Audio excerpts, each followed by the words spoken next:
Thank you for joining us here again at Get Ready News for another episode. I'm Mark Lindsted. This is my brother David Lindsted, and we're here to cover what we see in the news happening today as we look at it through the lens of the Bible, and where we can see so many things that are occurring in the world today. Really, you could tie them to what we might call the travail or the birthing pains of the tribulation. Just as when a woman's ready to give birth, the pains become closer and closer together and more severe. We're seeing that now. We see this stuff coming to a point, to a head, if you will. You know, it's so interesting the way the Bible gives prophecy, the way things are coming, and to use the analogy of like contractions of the birthing pains and how they're 20 minutes apart now, 5 minutes apart now, 1 minute apart is such a perfect example of how accurate the Bible is and how detailed it is when it tells us what's coming. Absolutely. And the Bible uses that over and over again for all different subjects, the rapture, end-time prophecies, everything. There's pictures given to us that we understand as people.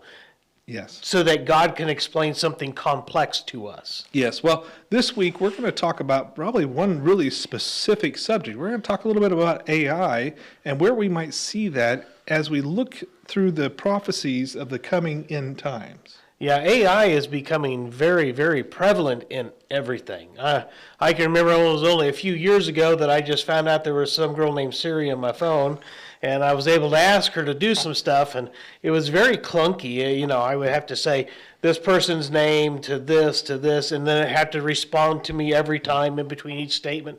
And now I can just speak to it almost plainly. Yes. And this can answer my question. It can do tasks for me. Yeah.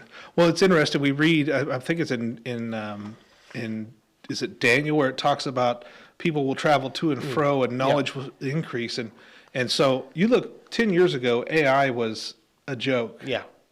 And then 2 years ago, AI was kind of functional. It was kind of annoying. It really didn't do everything you wanted it to do.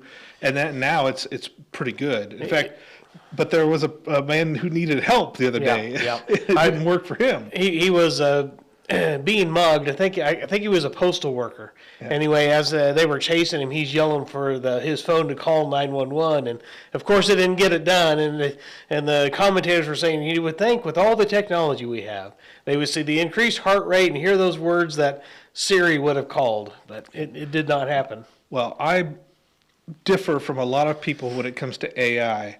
I don't think there's ever a time when AI is going to be sentient. No, I think it might be able to mimic it.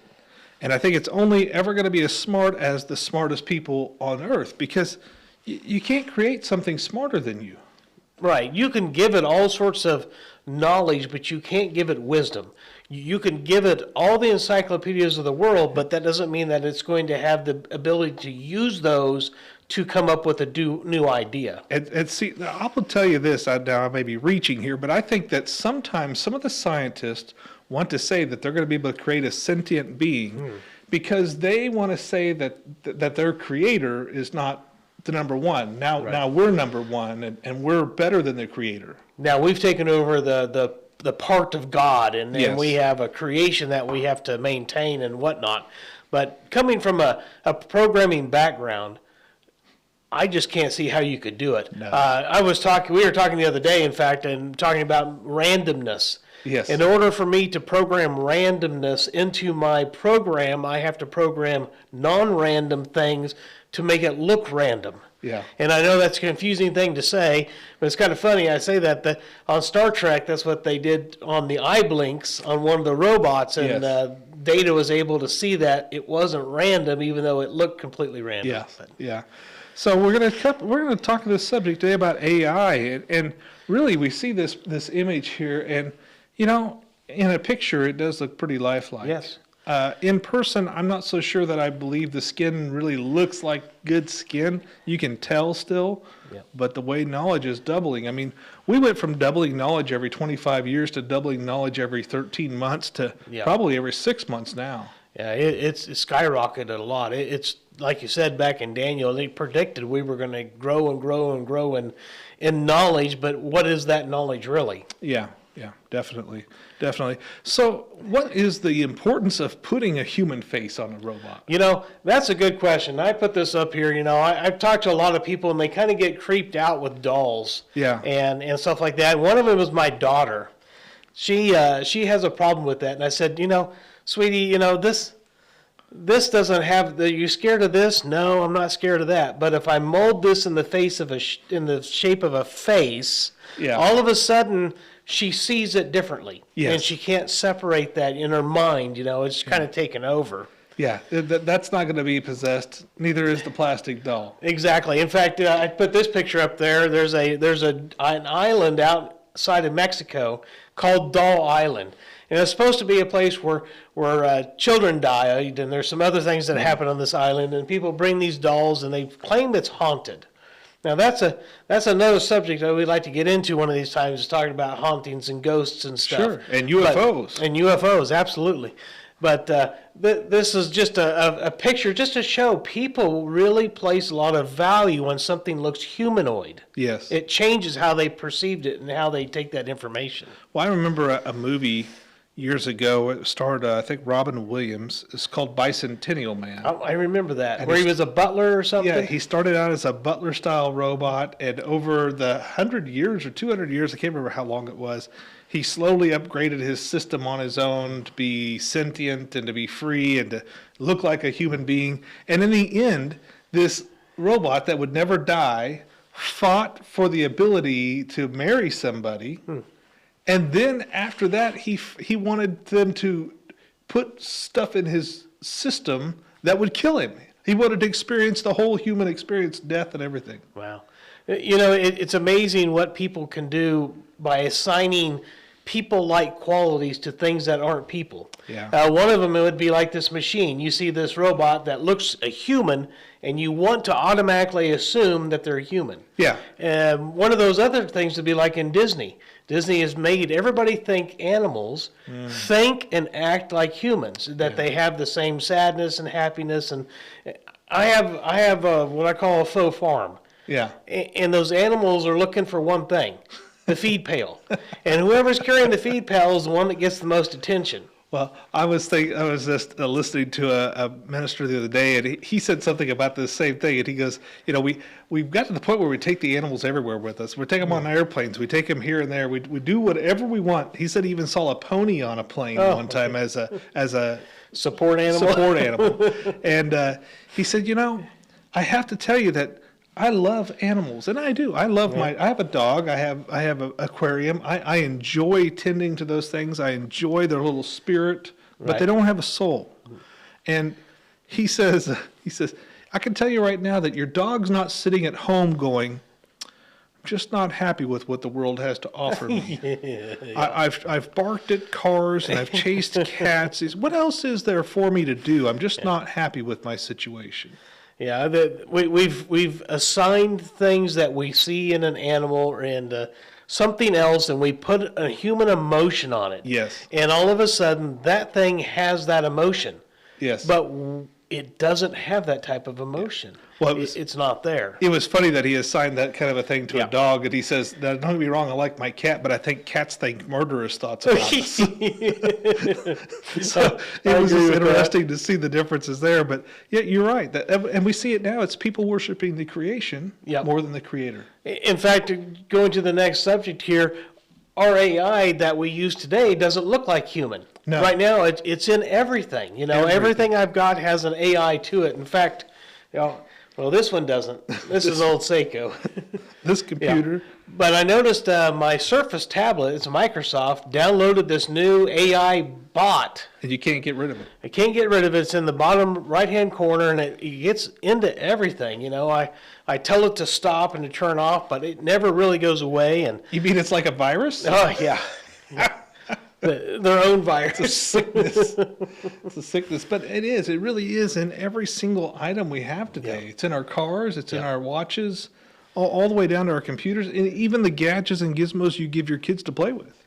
It doesn't inherently make them evil. Don't misunderstand what we're saying there. AI is not evil, but it can be used by evil. Oh, it can be used by evil, for evil, and for very evil things, and we'll probably getting that shortly. In fact, this is one we were discussing just a few days ago. You were telling me that something about so many photographs and... Yeah, there was a thing that was going around about if they had 12 photographs of you, decent photographs, and a sample of your voice, they could make you. They could basically create you. And this group called Metaphysics, I think it was Metaphysic, was on America's Got Talent. Oh, yeah, I and they remember did that. Simon Cowell.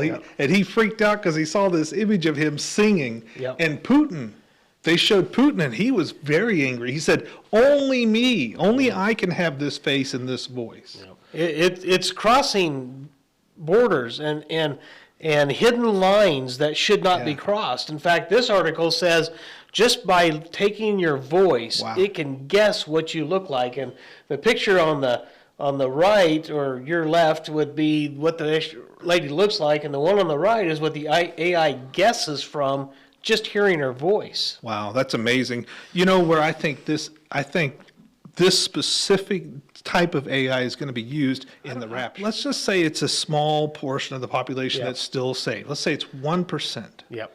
What's 1% of the United States at 300 million plus people? That's a lot of people still to disappear. Oh, yeah, absolutely. And so what do? Well, you have the AI generated. They go to your Facebook, they pull up your pictures, they pull some videos of your voice, and they go and they call your family on a Zoom call or a FaceTime call, and there your AI says, hey, I just want to let you know I tested positive for COVID 1,933, and they've come to take me to this hospital where they're going to treat me. I'm going to be great. I'm going to come back good as new. And then a week later, you call again, hey, things aren't going so well. I'm not feeling so hot. And a week later, you're dead. Yep. And they say, okay, ship us the body back so we can bury it. They go, oh, no, we can't do that because we need to burn the bodies because we don't want them to infect anything else. That's a very interesting thought, because you think about, I think it was in Australia that they really made these concentration camps and put all these people in these little one-room houses or sheds, if you will, and required them to be there throughout this whole COVID thing. Yeah. The other thing I find interesting is Kevin Sorbo made that second movie of Left Behind, and they used the rapture and said they called it the Great Disappearance. Yes. And then they came out and said, hey, there's going to be another Great Disappearance, kind of like the government knew what was going on, so you could trust the government. And I could see this coming to pass. That's a really unique thought about that. I'm so thrilled that, like it says in Romans chapter 5, that we're going to be saved from the wrath to come. Yeah. And in 1 Thessalonians 4:7, it talks about, those who are asleep will go on before us, and then we'll meet with them in the clouds. When Jesus Christ himself will come to the clouds, not to the earth. We're talking about the rapture, not the second coming. Right. And he's gonna with a loud trump and the voice of an archangel call us home. Exactly. And I can't wait for that. And I'm certainly watching today and seeing what's happening around the world. I'm thrilled to not be here anymore. Well, I'll tell you, there's a next step to this AI thing. Yeah. And that is, forget what the guy's name is, but he works for the World Economic Forum. And he's talking about... Oh, Yuval Harari.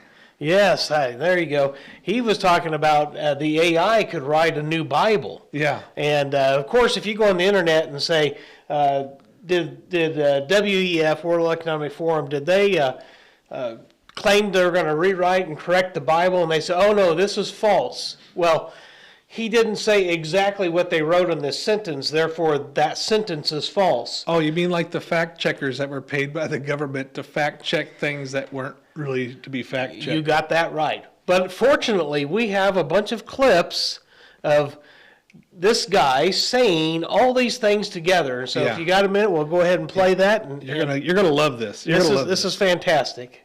The intelligent design of some God above the clouds. But our intelligent design. We are really upgrading humans into gods. We are requiring, for instance, the power to re-engineer life. I mean, all this story about Jesus rising from the dead and being the Son of God, this is fake news. Can create new ideas, can even write a new Bible.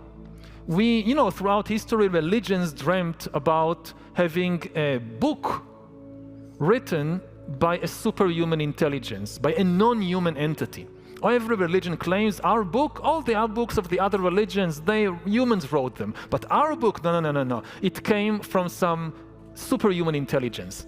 In a few years, there might be religions that are actually correct. That just think about a religion whose holy book is written by an AI. That could be a reality in a few years.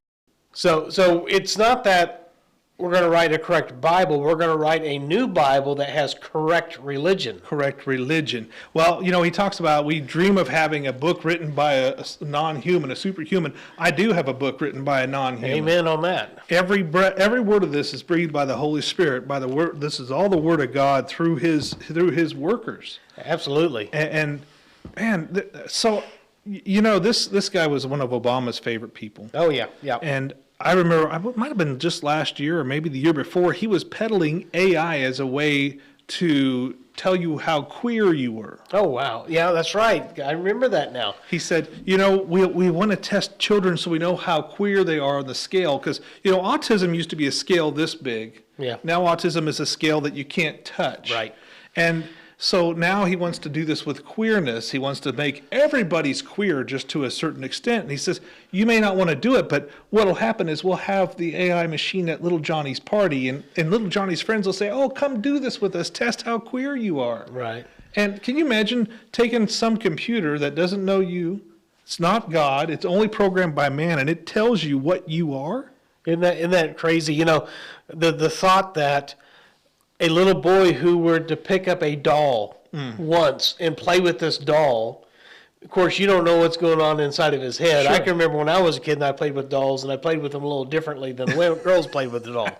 But, to say to that person, well, you might be queer. There might be something wrong with you because you didn't pick up the dump truck the first time. Yeah. But well, I know I used my sister's dolls as great targets for my fighter jets and things like that. So I did grab the doll. I did play with the doll. The doll didn't make it through the war. Exactly. That's just an interesting thing to see how they want to do this. But, I even think, we talked about putting a face on it and giving it some emotion. And we talk about where it's going. I don't know if you recall a movie years ago called Her.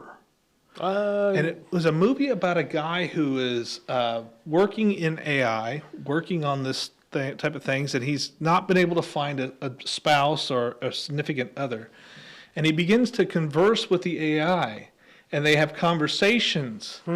And he ends up falling in love with his AI, and they get married. It is a whole movie called Her. we actually see that today. Oh, yeah. People are doing that today. But go ahead and finish. Well, maybe I ought to marry my dog. I could use the tax break. I could tell you that. The way that we let the tax code go this year sure hurt. I'd like for my dog to be my spouse. I'll hit that next tax write-off. But this is taking the next step, and I put this picture up here kind of as a comical thing, but I don't know that that's not far off. Here we have a robot teaching a Bible that's written by AI. Yeah. Well, I've even heard that there are ministers out there who are using AI to write their sermons. They'll say, write me a sermon that's going to be 30 minutes long that covers how to love one another. Yep. And AI writes it for them. And wow, how far off track can we get with that? Because we've already seen if the programmer of AI is not aligned correctly, remember the Google pictures, then it's going to come out askew. Yeah, all that AI picture maker that Google had, there was not one white person, there was not one straight person, it was all convoluted. And you're brought into our next thing right here. This is written in 2021. It says, quarter of all Brits would take spiritual advice from a robot. I love my British friends. Oh, yeah. But I sure hope you're not one of these 25% of the British people who would take spiritual advice from a robot. I mean, we just talked about, that they typed in, show me a 1940s Nazi soldier. They showed a German man and an Asian woman wearing a Nazi... a black man and an Asian woman wearing Nazi uniforms. And so what's this going to say if you say, well, tell me what the way of salvation is?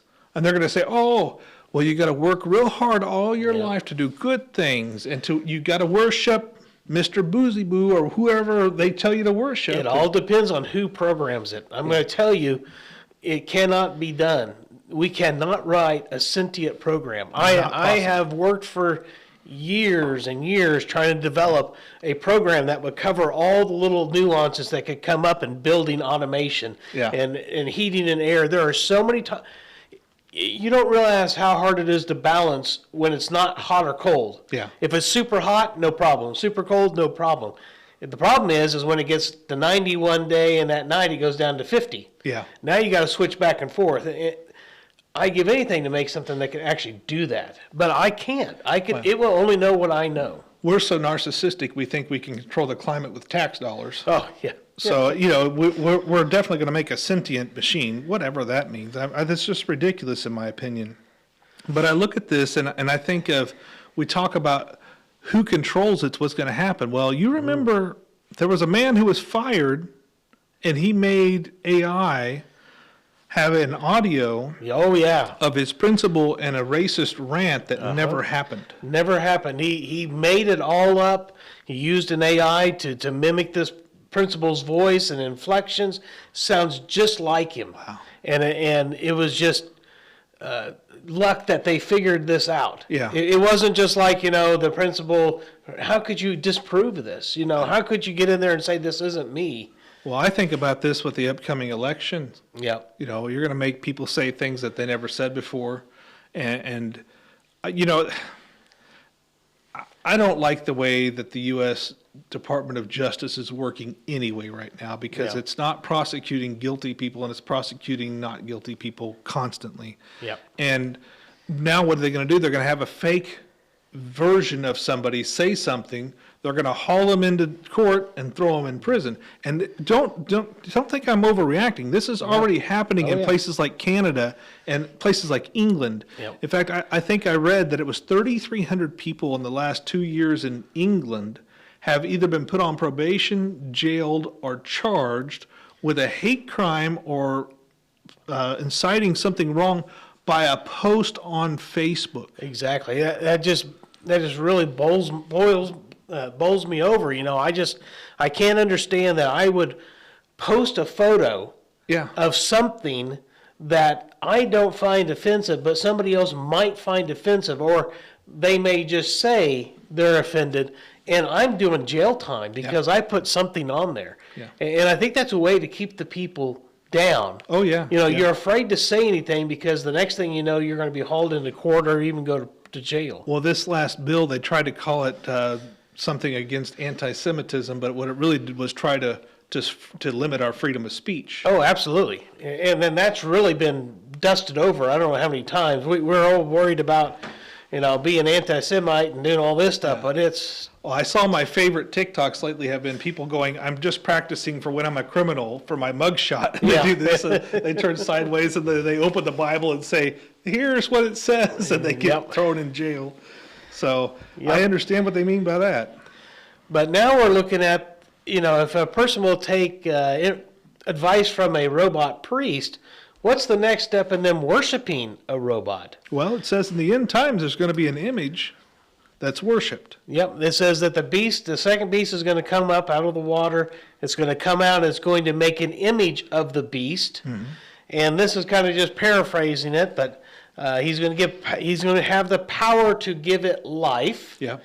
And not only that, but it can both speak and it can kill those who do not worship. Well, so you flip a switch on a Android. Remember the guy Data from, is that Star Trek? Yep. Star Trek. And he was a robot. Yep. I think that's exactly what it's going to be. It's going to be an AI Android type device. Yeah, it's going to know everything that you do. It's going to be tapped into everything that you are. It hears the wrong word, and you're in trial or put to death. Well, you talk about killing. So I saw these AI robots that are made for war. And they're so smart that they can predict where you're going to move. So they shoot where you are and where they think you're going to be, and they're 100% effective. I watched this one that looks like a dog. Yeah. And that thing can just maneuver across ground. I was saying no chance. Even when I wasn't fat and I was a wrestler in high school, I don't think there's any way I could have gotten away from that. You can't thing. overpower hydraulics? You know, I look at all those movies we watched back in the 80s and 90s, you know, of all these robots and man conquering robots. I don't know that that could happen. Yeah. But here we are. You know, one of the things I truly believe is this image that the beast is going to set up is truly going to be an AI image. Sure. It's going to be a robot. My guess is a humanoid-looking robot that has the ability to answer questions according to what the Antichrist wants it to answer. And you see the dumbing down of society. Oh, yeah. And I don't want to make too flippant of a comment about that, but our society is dumbing down. Yep. And so if you put an encyclopedia in the head of one of these things, he's going to sound like a god because Yes. he knows so much. And it's just interesting that I think AI is going to play a major role in the end times. Oh, I do too. And here's another thing that people are doing. We talked about earlier how we would assign feelings and stuff to a plastic face or to an animal. And here now people are talking about AI spiritual merging together, that there could actually be a spiritual AI. Well, you got the what's the Fitbit that goes in your head that Elon Neuralink. Neuralink. Now, I think I saw a video or an article that there was some trouble with that. I didn't get Really? the I haven't article read yet. that. So I need to read what's going on there. But and it goes even further. And you were talking about, you know, as we get further, and someone was making up an evolutionary type idea of this. And so where are we? Exactly. I got a picture of that next, I think. Oh, yeah. well, so this is a picture. This is pretty comical to me. Is we've come so far to think that AI now has spiritual thoughts and spiritual ways, and now we have a robot that is a monk. A monk. And this isn't just really a robot monk. Yeah. This is somebody's concept. Yeah, so it's a statue. Right. Yeah. But I think this is what we were talking about here. So here we have depicted evolution, and then our next evolution is into the spiritual realm in AI. Well, you remember that in the days of Noah, the sons of God, the fallen angels, were intermingling with humans, and there was a problem there. That's why Noah was saved. He was perfect in his generations, Right. and he was righteous. Yes. But it was his fact that he hadn't been tainted by this blood. And here we are now trying to make transhuman people again. We're trying to add something other than humans, like AI, like bionic features and bionic arms and legs and eyes and Neuralinks. One of the things I contend, and this is something we'll have to talk at another time, if you believe in evolution, then you can't believe in spirituality. Correct. Because evolution is all natural randomness. Yeah. And this is actually going to something. Well, thanks for joining us on this episode of Get Ready News. And it looks like we may even have to have another episode just about AI to talk about the end of time and how it should be. So until then, we'll see you.